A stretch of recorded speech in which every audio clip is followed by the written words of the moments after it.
किसी गांव में एक किसान रहा करता था। उसके दो पुत्र थे जिनके नाम लखन और बसंत थे। खेतीबाड़ी करते हुए उनके दिन बड़े ही सुखपूर्वक बीत रहे थे। एक दिन वो बूढ़ा किसान बहुत ज्यादा बीमार पड़ गया और उसने अपने दोनों बेटों को अपने पास बुलाया और उनसे कहने लगा, मेरे बच्चों, शायद अब मेरा अंतिम समय आ गया है। मैं यही चाहता हूं कि मेरे मरने के बाद तुम दोनों भाई आपस में मिलजुल कर रहो और सुख शांति के साथ अपनी जिंदगी गुजर बसर करो। मैंने किसी बुरे वक्त के लिए कुछ सोने की अशर्फियां इकट्ठी कर रखी थी, जिन्हें मैंने घर के पिछवाड़े में आम के वृक्ष के नीचे 5 हाथ नीचे दबा रखा है। अब वो तुम्हारे काम आएंगी, लेकिन मेरे बच्चों, तुम मुझसे यह वादा करो कि तुम दोनों आवश्यकता पड़ने पर ही उन अशर्फियों को बाहर निकालोगे। दोनों बेटे कहने लगे, हम वादा करते हैं पिताजी, जैसा आप कह रहे हैं हम वैसा ही करेंगे।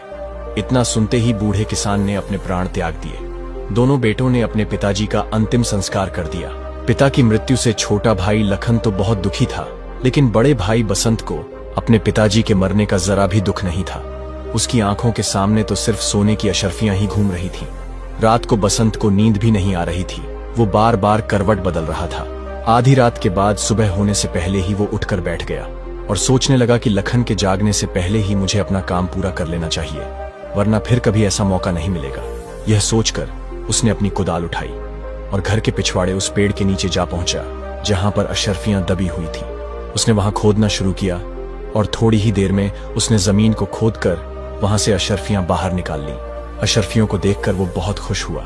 वो सोचने लगा कि वह इतनी सारी अशर्फियां मेरे पास है तो अब मुझे जिंदगी में कभी भी किसी चीज की कोई कमी नहीं होगी। उसने तुरंत ही वह अशर्फियों का घड़ा उठाया और दूसरे पेड़ के नीचे खड्डा खोदकर उन्हें दबा दिया और फिर आराम से घर में जाकर अपने स्थान पर दोबारा लेट गया।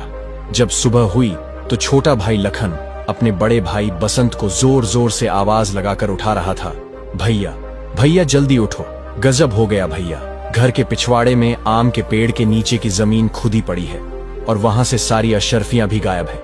मुझे लगता है कि कोई चोर हमारी सारी चोरी करके भाग गया है। बसंत एकदम अनजान बनता हुआ बोला, ऐसा कैसे हो सकता है भाई, चलो मैं चलकर देखता हूँ। जब दोनों भाई उस जगह पर पहुंचे तो सच में ही वहां की जमीन खुद ही पड़ी थी। छोटे भाई लखन ने कहा, अब क्या करें भैया, मेरे विचार से हमें पहले कोतवाली में जाकर सूचना देनी चाहिए। कोतवाली का नाम सुनकर बसंत कुछ घबराया, लेकिन अगले ही पल बसंत अपने को संभालते हुए बोला, ठहरो लखन, कोतवाली जाने की कोई जरूरत नहीं है। लखन बोला, लेकिन क्यों भैया? बसंत ने कहा, मैं अच्छी तरह जानता हूं कि चोर कौन है जिसने दबी हुई अशर्फियां निकाली हैं। लखन ने चौंक कर पूछा, भैया क्या आप जानते हैं वह कौन है? बसंत बोला, हाँ, तुम जानना चाहते हो तो सुनो, वो चोर तुम ही हो। बसंत ने अपनी चोरी छुपाने के लिए उल्टा अपने भाई पर ही आरोप लगा दिया। बसंत की बात सुनकर लखन बोला, भैया यह आप क्या कह रहे हो? नहीं भैया, मैं चोर नहीं हूँ, मैंने कोई चोरी नहीं की है। बसंत कहने लगा, तुम्हारे और मेरे अलावा इन अशर्फियों के बारे में और कोई नहीं जानता था, इसलिए अब यह बात साफ है कि तुम अकेले ही सारी अशर्फियां हड़पना चाहते हो। लखन ने यह सुनकर कहा, ऐसा मत कहो भैया, मैं सच कहता हूँ, मैंने कोई अशर्फियां नहीं चुराई है, मैं अशर्फियों के बारे में कुछ नहीं जानता। बसंत बोला, मैं कोई सफाई नहीं सुनना चाहता, या तो तुम मुझे वह अशर्फियां लौटा दो या फिर तुम इस घर के दरवाजे अपने लिए हमेशा हमेशा के लिए बंद समझो। लखन उदास होकर बोला, ठीक है भैया, यदि आपको मेरी बात पर विश्वास नहीं है तो मैं ये घर और ये गांव भी छोड़कर चला जाऊंगा, लेकिन मेरी बात याद रखना, आज भले ही तुम मुझ पर विश्वास मत करो, पर सच्चाई को कोई छुपा नहीं सकता। एक दिन जब तुम्हें सच्चाई पता चलेगा तो तुम बहुत पछताओगे। लेकिन बसंत ने उसकी एक भी बात नहीं सुनी और उसे घर से निकाल दिया। लखन दुखी मन लेकर तुरंत ही वहां से चल पड़ा। वो सोचने लगा कि सच्चाई जाने बिना ही भैया ने मेरे साथ ऐसा व्यवहार क्यों किया। अब बदनाम होने से अच्छा है कि मैं यह गांव छोड़कर ही चला जाऊं। जबकि घर पर बैठा बसंत बड़े आराम से यह सोच रहा था कि वह कितनी आसानी से लखन नाम का कांटा अपने आप ही मेरी जिंदगी से निकल गया। अब सारी अशर्फियां सिर्फ मेरी हैं। दूसरी तरफ लखन दुखी मन लेकर वहां से चलता ही जा रहा था। चलते चलते उसके मन में कई तरह के विचार उत्पन्न हो रहे थे। उसके मन में एक विचार यह भी आया कि कहीं भैया ने सारा धन हड़पने के लिए यह कोई चाल तो नहीं चली। वो अपने विचारों में डूबा हुआ लगातार चलता ही जा रहा था कि तभी वो एक घने जंगल में जा पहुंचा। अब रात हो चुकी थी और चारों ओर अंधेरा छाने लगा था। उलझन में पड़ा लखन यह सारी बातें सोच ही रहा था कि तभी उसके कानों में कुछ आवाज सुनाई दी, यह 500 अशर्फियां तुम्हारी और यह 500 अशर्फियां मेरी। लखन सोचने लगा कि यह आवाजें कैसी हैं। सच्चाई जानने के लिए लखन आवाज की दिशा में गया तो उसने देखा कि दो आदमी एक झाड़ी के पीछे बैठे थे और वह दोनों आपस में धन का बंटवारा कर रहे थे। लखन को यह समझने में देर न लगी कि यह दोनों आदमी चोर हैं और यह दोनों चोरी का माल आपस में बांट रहे हैं। तभी अचानक से घोड़ों के चलने की आवाजें आईं। अंधेरा होने के कारण चोरों को कुछ भी दिखाई नहीं दिया। वह सोचने लगे कि शायद राजा के सैनिक हमें ढूंढते हुए यहाँ तक आ गए हैं और वो डर के कारण कांपने लगे। कहने लगे, इस धन को यहीं छिपाकर भाग चलते हैं और आंधी रात के बाद यहाँ आकर बंटवारा कर लेंगे। यह कहकर चोर अपना चोरी का माल छोड़कर वहां से भाग गए। जब लखन की नजर उन अशरफियों पर पड़ी तो वह मन ही मन बहुत खुश हुआ, लेकिन तभी उसके मन में एक दूसरा विचार आया कि यह अशरफियां चोरी की है, इन्हें साथ में ले जाना ठीक नहीं होगा। इन्हें मैं यहीं पर देता हूं और जरूरत पड़ने पर इनको ले जाऊंगा। यही सोचकर लखन ने वह सारी अशरफियां कुछ दूर ले जाकर एक पेड़ के नीचे गाड़ दी। फिर वह रात उसी पेड़ के नीचे सोकर निकाला। सुबह उठकर लखन अपने रास्ते पर चलने लगा। अभी वह कुछ दूर ही चल पाया था कि तभी कुछ डाकुओं ने उसको घेर लिया और डाकुओं का सरदार उससे बोला कि जो कुछ भी तुम्हारे पास है वो निकाल कर हमें दे दो, नहीं तो जान से मार दिए जाओगे। लखन बोला, भाइयों, मैं तो खुद ही एक मुसीबत का मारा हूं, मेरे पास धन भला कहां से आएगा। डाकुओं का सरदार बोला कि यह झूठ बोलता है, इसकी तलाशी लो। तलाशी लेने के बाद जब लखन के पास वास्तव में उन्हें कोई भी वस्तु प्राप्त नहीं हुई तो सरदार क्रोध से चिल्ला उठा और बोला, अगर इसके पास पैसे नहीं है तो भी यह हमारे काम आएगा, इसे अपने अड्डे पर ले चलो, आज देवी माँ को इसकी ही बलि चढ़ाई जाएगी। यह बात सुनते ही लखन के होश उड़ गए। डाकू लखन को उठाकर अपने अड्डे पर ले गए, परंतु उनके अड्डे तक पहुंचते पहुंचते लखन को एक उपाय सूझ ही गया। अड्डे पर पहुंचने के बाद उसने डाकुओं के सरदार से कहा, अगर तुम मुझे अपने दल में शामिल कर लेने का वचन दो तो मैं तुम्हें 1000 सोने की अशरफियां का पता बता सकता हूं। यह सुनकर डाकुओं का सरदार बोला, क्या कहा? 1000 असफियां? यदि तुम सच कहते हो तो हमें यह शर्त मंजूर है, जल्दी से हमें उन असरफियों का पता बताओ। लखन बोला, देखो भाई, अभी तो रात होने वाली है, इस समय वहां पर जाना ठीक नहीं है, कल सुबह होते ही मैं तुम लोगों को वहां पर लेकर चलूंगा। डाकुओं का सरदार बोला, ठीक है, लेकिन खबरदार हमारे साथ कोई भी चालाकी करने की कोशिश मत करना, वरना अंजाम बहुत ही बुरा होगा। लखन बोला, सरदार जी आप बिल्कुल निश्चिंत रहिए, मैं आपसे कोई भी धोखा नहीं करने वाला। अगली सुबह लखन उन चोरों को उसी जगह पर ले गया जहां पर उसने वह सोने की अशरफियां दबाई हुई थी। सरदार के आदेश पर तुरंत ही उसके आदमियों ने उस जगह को खोदा और शीघ्र ही वह अशरफियां उनके सामने निकल आई। सोने की अशरफियों को देखकर वह सभी बहुत ही खुश हो गए। वह सारी अशरफियों को अपनी थैली में भरकर अपने अड्डे की ओर चल पड़े, परंतु लखन के दिमाग में अभी भी कोई दूसरी योजना चल रही थी। वो सोच रहा था कि यह अशरफियां एक तरह से तो मेरे काम में ही आई हैं, लेकिन मैं इन डाकुओं के लिए जल्दी ही मौत का कारण बन जाऊंगा। इस घटना के बाद लखन उन डाकुओं के गिरोह के साथ ही रहने लगा और धीरे धीरे वह डाकुओं के सरदार का सबसे विश्वसनीय व्यक्ति बन चुका था। कुछ समय बाद लखन ने उन डाकुओं के सरदार से कहा, सरदार, मैं 1 सप्ताह के लिए अपने घर जाना चाहता हूँ, वहां पर मेरी बूढ़ी माँ है, मैं एक बार मेरी माँ से मिलना चाहता हूँ। सरदार, जो लखन की योजना से बिल्कुल ही अनजान था, वह लखन को अपना सबसे विश्वासी व्यक्ति मानता था और उसने लखन को 1 सप्ताह के लिए अपने घर पर जाने की अनुमति दे दी। लखन अपने घर जाने के लिए रवाना तो हुआ, परंतु वह बेचारा अपने घर तो कैसे जाता। घर जाने की बजाय लखन राजा के महल की तरफ चला गया। उधर महल में राजा पहले ही उन डाकुओं के आतंक से बहुत परेशान थे। वह अपने महामंत्री से कह रहे थे कि मंत्री जी, आखिर वह डाकू कब पकड़े जाएंगे? पूरा नगर उनके आतंक से परेशान हो रहा है। मंत्री जी बोले, मैं अपनी तरफ से पूरी कोशिश कर रहा हूँ महाराज, वो आतंकी जल्दी ही आपको कारागार में नजर आएंगे। उसी समय वहां पर एक पहरेदार आया और बोला, महाराज की जय हो।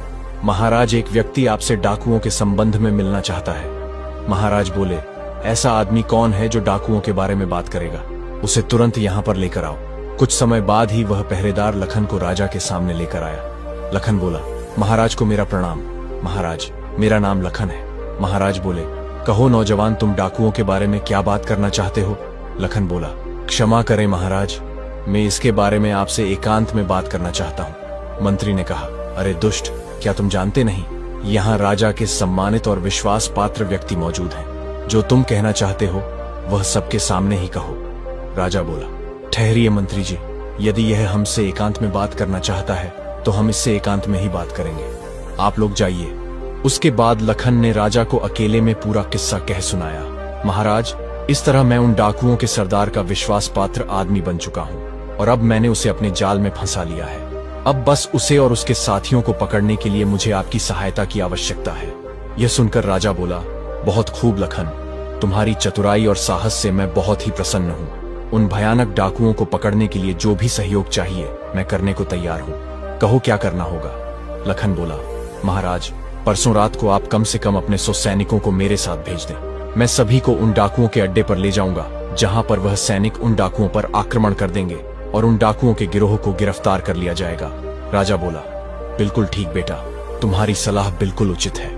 हम परसों रात को अपने सैनिकों को तुम्हारे साथ भेजेंगे। तब तक तुम यही राजमहल में रहो और हमारे मेहमान बनकर रहो। उसके 2 दिन बाद लखन अपनी योजना के अनुसार सैनिकों को लेकर डाकुओं के अड्डे पर पहुंच गया। सैनिकों की टुकड़ी ने उन डाकुओं पर आक्रमण कर दिया। कुछ ही समय में सैनिकों ने उन डाकुओं को गिरफ्तार कर लिया और उनमें से कुछ डाकू मारे भी गए। जो बचे हुए थे उनको महाराज के सामने पेश किया गया। वहां पर लखन को देखकर डाकुओं का सरदार चौंक गया और मन ही मन सोचने लगा कि कितना बड़ा धोखा हो गया। इस शैतान के बच्चे लखन ने हमें कहीं का नहीं छोड़ा। अगले दिन दरबार में सभी दरबारियों और मंत्रियों से विचार विमर्श करने के बाद राजा ने उन सभी डाकुओं को जीवनकाल कारागार की सजा दे दिया। उसके बाद राजा ने कहा, लखन, तुम्हारी बहादुरी से हम बहुत ही प्रसन्न हैं। आज से हम तुम्हें अपना सेनापति नियुक्त करते हैं। लखन ने यह सुनकर कहा, महाराज, आपका बहुत बहुत धन्यवाद, जो आपने मुझे नगर की सेवा करने के लायक समझा। उधर दूसरी तरफ लखन का बड़ा भाई बसंत अपने पिता की मेहनत की कमाई को बुरे कामों में बर्बाद कर रहा था। उसे जुआ खेलने की बुरी लत लग चुकी थी। वो शराब और जुए में अपना सारा पैसा बर्बाद कर चुका था। उसकी हालत इतनी बुरी हो चुकी थी कि अब उसके पास खाने के लिए अन्न तक भी नहीं बचा था। पूरे गांव में वह इतना बदनाम हो चुका था कि अब उसे गांव में कहीं भी कोई भी काम नहीं मिल रहा था। इसीलिए उसने यह निश्चित किया कि इस गांव में भूखा मरने से अच्छा है कि मैं किसी दूसरे नगर में जाकर कोई काम धंधा ढूंढ लूं। इसी तरह वह चलते चलते उसी नगर में आ पहुंचा जहां पर उसका भाई लखन सेनापति बन चुका था। उसी नगर में वह किसी सेठ की दुकान पर गया और उनसे पूछने लगा कि सेठ जी, क्या मुझे कोई काम मिल सकता है? तो सेठ जी ने उससे कहा, अरे भाई, तुम तो चेहरे से ही चोर उचक्के लगते हो, भला तुम्हें कोई क्या काम देगा? इसलिए मुझे माफ करो भाई और यहाँ से जाओ। बसंत सोचने लगा कि ईमानदारी से शायद मुझे यहाँ पर कोई काम नहीं देगा। अब तो पेट भरने के लिए मुझे चोर उचक्का ही बनना पड़ेगा। तभी उसकी नजर सेठ जी के पास रखी हुई एक थैली पर पड़ी। उसे लगा कि यह स्वर्ण मुद्राएं की थैली है। उसने वहां से वह थैली उठा ली और तुरंत ही वहां से भाग गया और सेठ को उसे पकड़ने का मौका ही नहीं मिला। वह तो बस चोर चोर चिल्लाता ही रह गया। बाजार के कुछ लोग उसके पीछे भागे, लेकिन वो बसंत को पकड़ नहीं पाए और मायूस होकर वे लोग वापस लौट गए। इधर लखन सेनापति बन चुका था और वह अपना काम बड़ी ही ईमानदारी से कर रहा था। एक दिन महाराज ने लखन को बुलाया और कहा, बेटा, तुम एक बहुत ही बहादुर, बुद्धिमान और नेक आदमी हो। मैं सोच रहा हूं कि मैं अपनी बेटी का विवाह तुम्हारे साथ ही कर दूं, लेकिन मैं तुम्हारी राय जानना चाहता हूं। लखन ने कहा, महाराज, यदि आपकी यही इच्छा है तो मैं इसे इनकार नहीं कर सकता हूं। मुझे यह विवाह स्वीकार है। कुछ ही दिनों में एक शुभ मुहूर्त देखकर दोनों का विवाह संपन्न करा दिया गया। विवाह को अभी कुछ ही दिन बीते थे कि एक दिन महाराज ने लखन से कहा, बेटा लखन, अब हम बूढ़े हो चुके हैं, इसलिए हम चाहते हैं कि अब राज्य की भाग दौड़ तुम संभाल लो। लखन ने कहा, महाराज, मैं आपकी इच्छा को कैसे ठुकरा सकता हूं। दिन लखन का राज तिलक कर दिया गया। महाराज अब तीर्थ यात्रा पर चले गए। कुछ महीनों के बाद जो सबसे बड़ी समस्या लखन के सामने आई वह थी बसंत चोर की, जो उसी का सगा भाई बसंत ही था और अब तक वह एक नामी और खतरनाक चोर बन चुका था। सैनिकों ने काफी प्रयास किए, लेकिन वो उसे पकड़ न सके। बसंत चोर उसी जंगल में पेड़ों के खोकर में रहा करता था। एक रात वह बैठा सोच रहा था कि कोई ऐसी तरकीब लगाई जाए कि मुझे बार बार चोरी करने की आवश्यकता ही ना पड़े। अगर मैं एक बार राज खजाने पर हाथ साफ कर लूं, तो मुझे जीवन में दोबारा कभी भी चोरी करने की आवश्यकता नहीं पड़ेगी और फिर मैं अपने गांव में जाकर अपनी आगे की जिंदगी बड़े आराम से गुजार सकता हूं। अगली रात राज खजाने की चोरी करने के उद्देश्य से बसंत राजमहल के पीछे जा पहुंचा। हाथों में रस्सी लिए हुए वह दीवार पर चढ़ने की सोच रहा था और दूसरी तरफ संयोग से उस चोर के बारे में सोच सच कर राजा लखन को नींद नहीं आ रही थी। उस समय वह महल की छत के ऊपर घूम रहे थे। जैसे ही बसंत चोर रस्सी के सहारे छत के ऊपर चढ़ा, वहां पर मौजूद राजा लखन ने उसे देख लिया। राजा लखन ने अपनी तलवार निकाली और साथ ही अपने सिपाहियों को आवाज लगाई। कुछ ही पलों में सैनिक वहां पर पहुंच गए। राजा ने सैनिकों से कहा कि सैनिकों, इसे जिंदा गिरफ्तार कर लो। बसंत ने वहां से भागने की पूरी कोशिश की, लेकिन वह भागने में सफल नहीं हो पाया और सैनिकों ने उसे पकड़ ही लिया। राजा लखन ने जब उसे देखा तो वह चौंक गया। लखन बोला, अरे तुम तो मेरे भाई बसंत हो, लेकिन तुम एक नामी चोर बन जाओगे, यह तो मैं सपने में भी नहीं सोच सकता था। बसंत ने देखा कि उसका छोटा भाई लखन अब नगर का राजा बन चुका है, तो उसे अपनी आंखों पर विश्वास नहीं हो रहा था। लखन ने सैनिकों को आदेश दिया कि इसे ले जाओ और कारागार में डाल दो। सुबह दरबार में ही हम इसकी सुनवाई करेंगे। बसंत को अब कारागार में डाल दिया गया। अब वह मन ही मन अपने के पर पछता रहा था और सोच रहा था कि मेरी बुरी नीयत ने मुझे आज पतन की इतनी गहराई में धकेल दिया, जबकि लखन, जिसे मैंने बेईमान बनाकर धक्के मारकर अपने घर से निकाला था, अपनी ईमानदारी और नेकी की वजह से एक राजा बन गया है, और मैं जिसके पास सब कुछ था, एक चोर बनकर आज उसके बंदी गृह में पड़ा हूँ। इधर लखन की आंखों में भी नींद का नामो निशान नहीं था। वो सोच रहा था कि कल का दिन मेरी जिंदगी का बहुत ही कठिन दिन होगा। मुझे एक बहुत ही भयानक अग्नि परीक्षा से गुजरना होगा। क्या मैं इस परीक्षा में कामयाब हो पाऊंगा? काश महाराज ने मुझे राजपाट ना सौंपा होता। काश मैं यहाँ का राजा ना होता। यही सोचते सचते आधी रात गुजर गई। आधी रात को लखन उठकर कारागार में गया जहाँ बसंत बैठा था। लखन को आते देख बसंत ने अपनी नज़ारे झुका ली। लखन ने कहा, भाई बसंत, तू तो मुझे झूठा आरोप लगाकर घर से निकाल दिया था, पर अब ये सब के पीछे की कहानी क्या है जो तू इतना बड़ा चोर बन गया? बसंत कहने लगा, भाई मुझे माफ कर दे।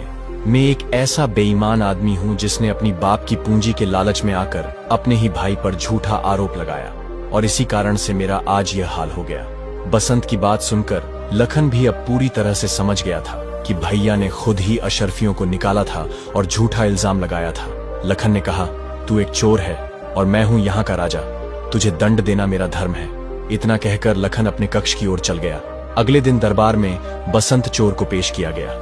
महाराज लखन ने उससे कहा, बसंत, तुम्हारे ऊपर लगाए गए सारे चोरी के इल्जाम प्रमाणित हो चुके हैं, क्या अब तुम्हें अपनी सफाई में कुछ कहना है?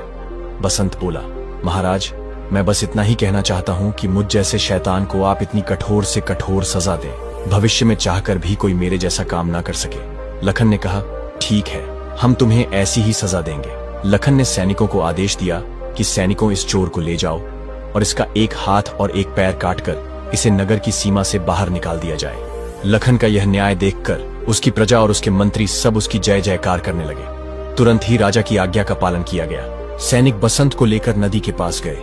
सैनिकों ने बसंत से कहा, जाओ, हम तुम्हें आजाद करते हैं। बसंत ने कहा, पर आप ऐसा क्यों कर रहे हो?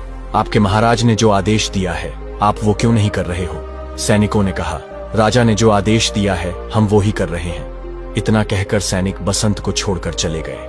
थोड़ी ही देर बाद बसंत के सामने राजा लखन आ गए।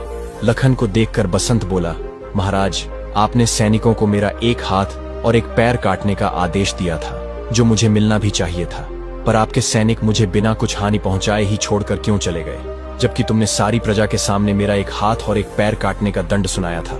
लखन कहने लगा, भैया, उस समय तो मैं एक राजा था, परंतु अब आपके सामने राजा लखन नहीं, बल्कि आपका छोटा भाई लखन खड़ा है। एक राजा होकर मैंने एक चोर को सजा की घोषणा करके अपने धर्म का पालन किया है, और अब एक भाई अपने भाई के पास अपने धर्म और कर्तव्य का पालन करने के लिए आया है। यह सुनकर बसंत की आंखों से आंसू बहने लगे। वो बोला कि मैंने तुम्हारे साथ धोखा किया था, मेरे साथ तो यह सब होना ही था, लेकिन तुम कितने महान हो, ईश्वर हमेशा तुम्हें इसी तरह से खुश रखे। फिर दोनों ने आपस में गले लगकर एक दूसरे से बड़े ही भारी मन से विदा ली। बड़ा भाई छोटे भाई से कहने लगा कि मेरी ईश्वर से यही विनती है कि मुझे हर जन्म में तुम्हारे जैसे ही भाई मिले। और फिर दोनों भाई अपनी अपनी राह पर वापस चले गए। उसके बाद उस नगर में बसंत को दोबारा किसी ने कभी नहीं देखा। राजा लखन भी अपनी प्रजा का पालन करते हुए एक सुखमय जीवन बिताने लगा। इस कहानी से हमें यह सीखने को मिलता है कि अगर आज आप किसी अपने के साथ धोखा कर रहे हो, तो कल उसका फल आपको अवश्य भोगना पड़ेगा। मनुष्य के कर्म ही उसका असली धर्म है। मनुष्य की नियति ही उसकी